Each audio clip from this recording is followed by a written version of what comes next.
Mani sauc Harijs Tučs, un es esmu uzņēmuma RBB ekomateriālu īpašnieks.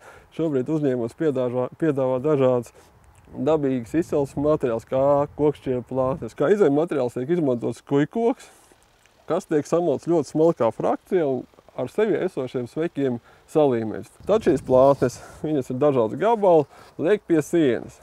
Pat tik, cik materiālam ir spundi, viņi var ļoti smalki salikt kopā, veidojas ļoti smuka plakne.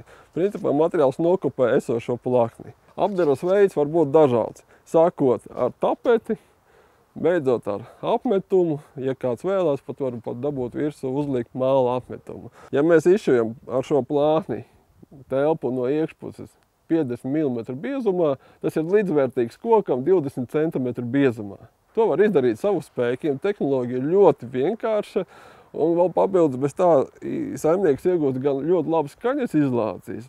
Un pat tik, cik materiāls ir dabīgs, viņš regulē telpas mitrumu, kas arī ļoti svarīgi.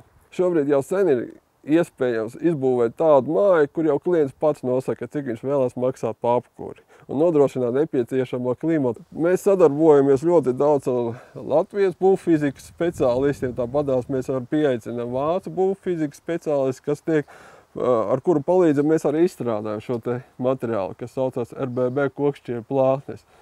Tad RBB kokšķieras plātnēm ir ļoti plašs pielietojums. Mēs vēl izmantojam viņas māju būvniecībā, kur neizmanto plēvis. Šobrīd Latvijā ir daudz un dažādu siltumizolācijas materiālus, ko izmanto gan ārdarbiem, gan iekšdarbiem. Savukārt šo risinājumu mēs esam vienīgie Latvijā, kam arī ir pieredze ar šiem materiāliem, jo materiāli dabīgas izcelsmes, kas arī ļoti būtiski un ļoti svarīgi ir, viņi neietekmē cilvēku veselību. Jebkurā gadījumā nāciet pie zinošiem speciālistiem, kas ar to nodarbojas vairākus gadus, mēs jums palīdzēsim.